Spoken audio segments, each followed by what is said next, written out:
Hello Bibliophiles, and welcome back to Blatantly Bookish. I'm Marissa, and today I would like to talk about Oscar Wilde's plays. Or rather, his 4 comedic plays, because he technically wrote others as well. But his comedic plays, or drawing room comedies as they're also called, are what he is best known for. Anyway, I did not actually read from this copy that I own. I listened to LA TheatreWorks' presentation of his plays on audiobook. Kate Howe actually mentioned this version in one of her videos, and I was so excited to find so many of his plays in one recording. It's actually free on the Hoopla app, and I highly recommend this version if you're interested in consuming Wilde's plays. They're so engaging, and they really bring the works to life. I've said this before to you guys, but I tend to tune in and out of audiobooks during my commute to work, depending on what's going on around me on the road, who's swerving in front of me, and how much I need to concentrate. But I was actually really able to focus on this audiobook and to follow along completely. So this version also had an interview from Oscar Wilde's grandson, Merlin Holland, who's devoted his life to studying his grandfather's works.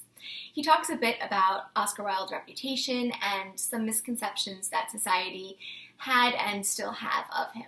The collection I listened to included Lady Windermeres Fan, An Ideal Husband, A Woman of No Importance, and of course The Importance of Being Earnest, which I've read before.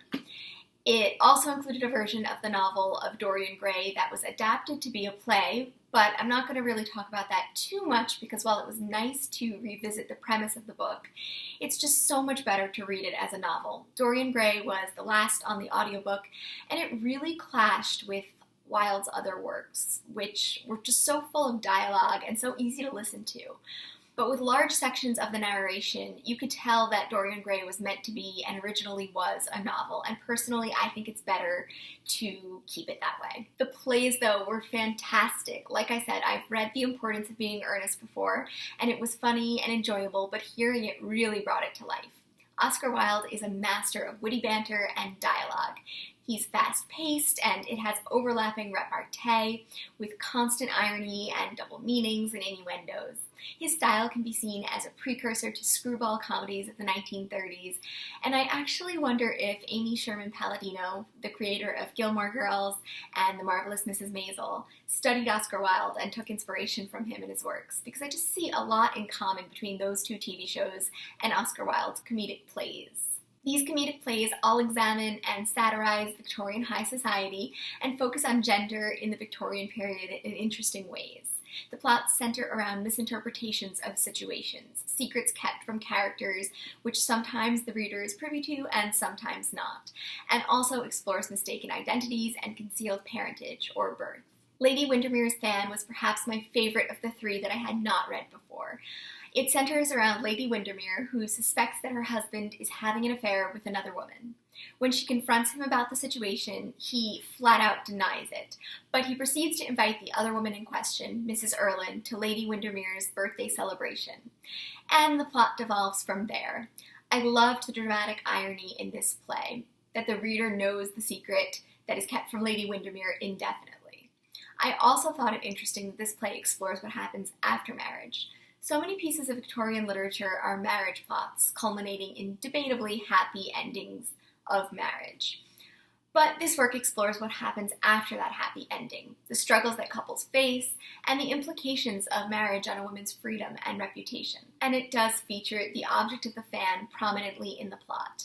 Lady Windermere's fan is a birthday gift from her husband. It's a traditional symbol of modesty and represents her tie with her husband, but also functions to reveal the role of infidelity within marriage. I absolutely loved this play, and I don't know how much more I can talk about it without revealing major plot points, so I'll talk about the other ones a bit too. An Ideal Husband is about the blackmail of a politician.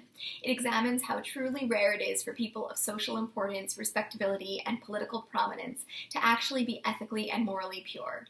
This play was actually my least favorite, but still excellent and engaging. I was particularly intrigued by the character of Mrs. Cheveley, who tries to blackmail Sir Robert Chiltern. As a reader, you are clearly supposed to hate her and find her morally repulsive, But I just find it fascinating how she uses her knowledge to manipulate prominent male figures and attempt to gain power and influence despite her limitations in society as a woman. And then there is A Woman of No Importance. This play centers around Gerald Arbuthnot, who announces that he has become the secretary to the respectable, sophisticated, and important Lord Illingworth. But when his mother hears about it, she disapproves, but she won't say why. What does she have against Lord Illingworth, and why can't she just be happy for her son to attain this promising position? This is a fascinating family drama that deals with some of the same themes as Wilde's other plays, but this one I think is the heaviest on the social criticism. Much like An Ideal Husband, it explores how respectable, well-to-do gentlemen could be harboring morally dubious actions or secrets from their pasts. But I think A Woman of No Importance executes this point more convincingly than An Ideal Husband, or rather, An Ideal Husband examines this theme with a political bent to morality, and A Woman of No Importance examines a more personal and social moral responsibility. I think it's clever the way that Wilde introduces an American character, Hester Worsley, as a plot device to critique British society. As an outsider, she's in a prime position to notice and comment on shortcomings in British society. Also, while listening to this play, I was struck by a particular line. Every saint has a past, every sinner has a future. I recognized it immediately as a song lyric from Topeka by Ludo. Obviously, it was written by Oscar Wilde first, but I didn't know that previously. Apparently, it's ironically misinterpreted as a Christian quote. One of the ladies in the play states to a character of dubious morality that she is on the side of the saints. And he sardonically pokes holes in her own morality while bolstering and defending his own by stating that every saint has a past and every sinner has a future. Anyway, I know that I said that Lady Windermeres Fan was my favorite of the three plays I hadn't read before, but the more I think about it, maybe A Woman of No Importance may be tied. And then there's The Importance of Being Earnest. I love this play so much that when the audiobook recording moved on to a picture of Dorian Gray, I was tempted to go back and listen to this one again. And I actually still might listen to it again before the audiobook returns itself.